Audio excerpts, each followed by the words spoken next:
So students, इस session में जो 9th CBSE के लिए है और इसमें हम आपको पढ़ाने वाले हैं साइंस। और साइंस का जो मोशन चैप्टर चला हुआ है उसका हम आगे का पार्ट आपके सामने रखेंगे। और ये पार्ट की जिस पार्ट की हम आज बात करेंगे इस सेशन में, ये पार्ट है डिस्टेंस और डिस्प्लेसमेंट।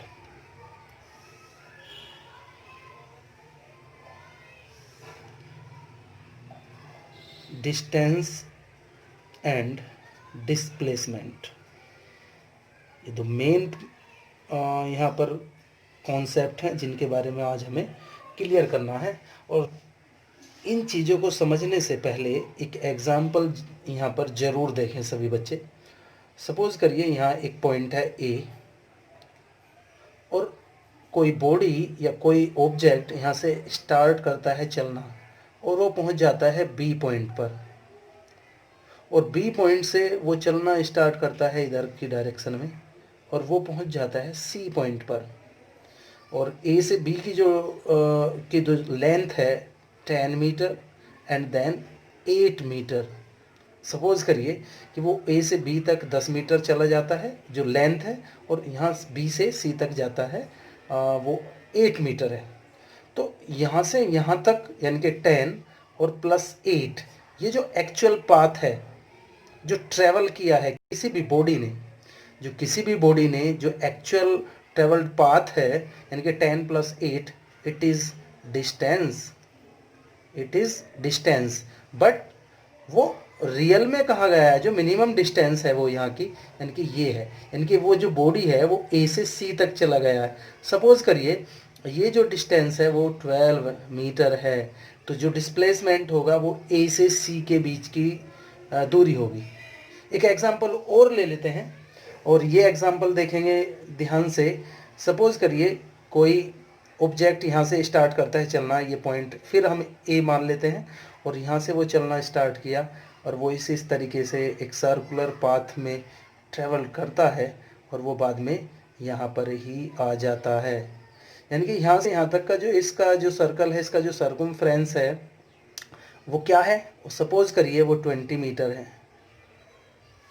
लेकिन जो ऑब्जेक्ट है वो यहाँ से ही चला था और एट द एंड वो यहीं पर आ जाता है। तो इस कंडीशन में जो डिस्टेंस होगा वो क्या होगा, ट्रेवल्ड पाथ जो उसने ट्रेवल किया, जो मैक्सिमम लेंथ है जो उसने ट्रेवल की, इट इज़ 20 मीटर, यानी कि डिस्टेंस जो है उसकी 20 मीटर हो जाएगी। जबकि अगर डिस्प्लेसमेंट पे की बात करें, वो शुरुआत की जो इनिशियल पोजीशन है उससे कहाँ कितनी दूर चला गया, कितनी दूर चला गया, तो इट इज़ 0, यानी कि डिस्प्लेसमेंट यहाँ पर 0 होगा। तो ये बात यहाँ पर बेहद इंपॉर्टेंट हो जाती है, इन एग्जाम्पल्स को ध्यान रखना।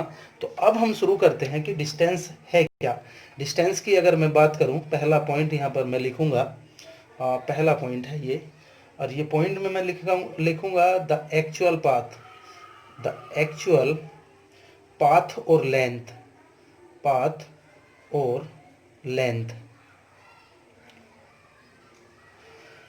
ट्रेवल्ड, एक्चुअल पाथ और length travelled by an object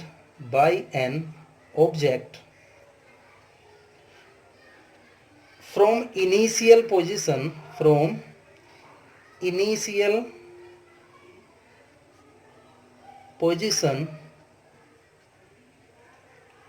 to its final position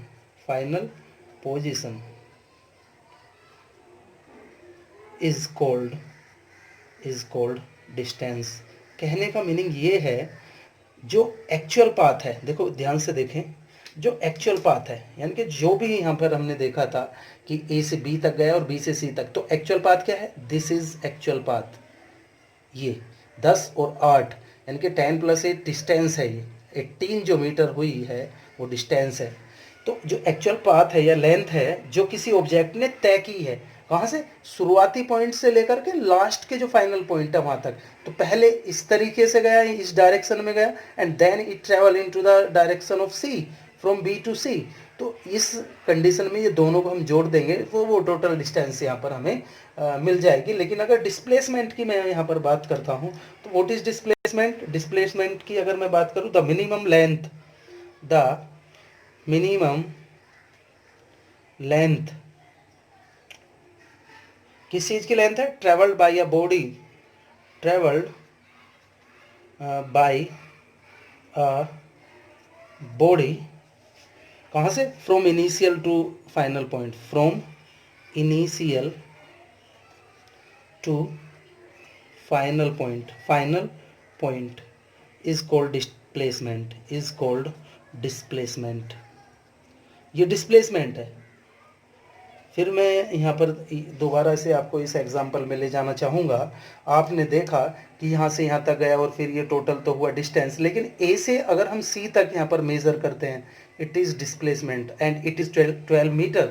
तो ये जो ए से यहाँ तक, यानी कि पहले पॉइंट से जो लास्ट के पॉइंट तक जो भी वो ट्रैवल करता है, जो पाथ है, जो लेंथ है, इट इज़ कॉल्ड डिस्प्लेसमेंट। अभी मैंने एक एग्जांपल दिया, देखो यहाँ से चला और यहाँ पर सर्कल पूरा करके वो पूरा का पूरा जो सर्कुलर मोशन में जाता है और यहाँ पर वापस आ जाता है।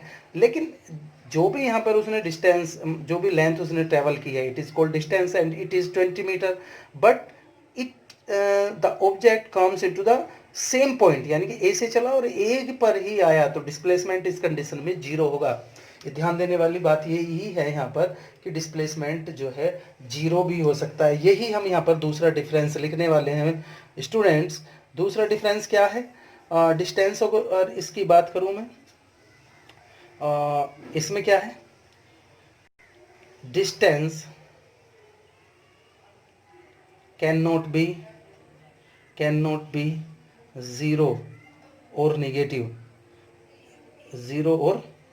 यानी कि जो डिस्टेंस है वो कभी भी ना तो 0 हो सकती है और ना ही नेगेटिव हो सकती। लेकिन अगर मैं इसकी बात करूं डिस्प्लेसमेंट की, तो इट कैन बी 0 और नेगेटिव, यानी कि ये 0 और नेगेटिव दोनों हो सकता है।